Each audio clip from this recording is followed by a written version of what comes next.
It's all a bit quiet today. We tell you the results of the sampling we did yesterday. I was pretty pleased. Still really pleased because I think I'd mentioned that after 3 weeks we found that there wasn't a difference between fish that were fed on anything, basically. So what I mean by that is the ones that didn't grow. So they started off at 40 grams average, and then the ones that aren't being fed are shrinking, but the rest are putting on weight. And it almost doesn't matter. Well, there's not much difference between the ones that are fed fully commercial feed, ones that are fed 33% commercial, and then the ones that are fed 66% commercial. So basically, it's really encouraging that 6 weeks in, they're all growing roughly the same, including the ones that are being fed black soldier fly at 66%.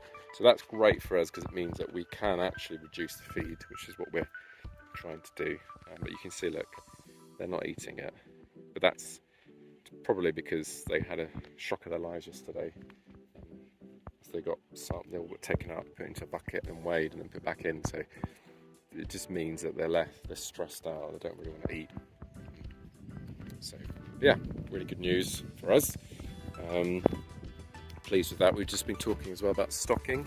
So that pond at the end, I think I'd talked about how we wanted to stock this with our own fingerlings, which the little fry are in there currently, but because we've got less fish than we hoped, we're going to have to stock, I think, from elsewhere, because effectively what we want to do, the fish from that, we're going to, on Saturday, a couple of days time, we'll empty that pond, get the adults, move the adults back, collect the fry, the little fish, and stick them in here. We'll stick them in here because then we want male and females, and then that will increase our brood stock. So we've only got 20 odd females. We need to increase that number of females, so we'll wait for them to grow up and then we'll use that as the next population for growth, next generation, to grow. And it basically means that we won't have fingerlings for this pond for probably at least 3 months if we relied on our own. So what we're going to do, I think, rather than just let this pond sit idle for 3 months, we are going to get some other fingerlings from our supplier, which is 8 hours away, remember. Quality, have some questions about that. So it's not the best solution, but it's better than leaving this for 3 months. And we're also targeting smaller fish. We can start using BSF later on. So that's roughly what we're going to do currently. We still have fish in this pond, but we suspect that there's a lot less because it's probably going to follow the same pattern as that pond and we'll have less. So yeah, and the other thing that's going on today is we are selling fish as per. So we've got our new seller. She did really well yesterday, sold out quite quickly. So she's got a pile of fish next to Shivan that she's going to sell. Shivan's also taking some fish.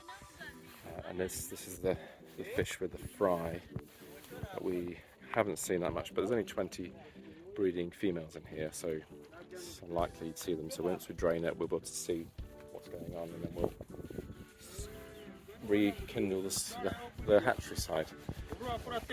Dog eating some fish bits, which is good. Then just cleaning up after the harvest.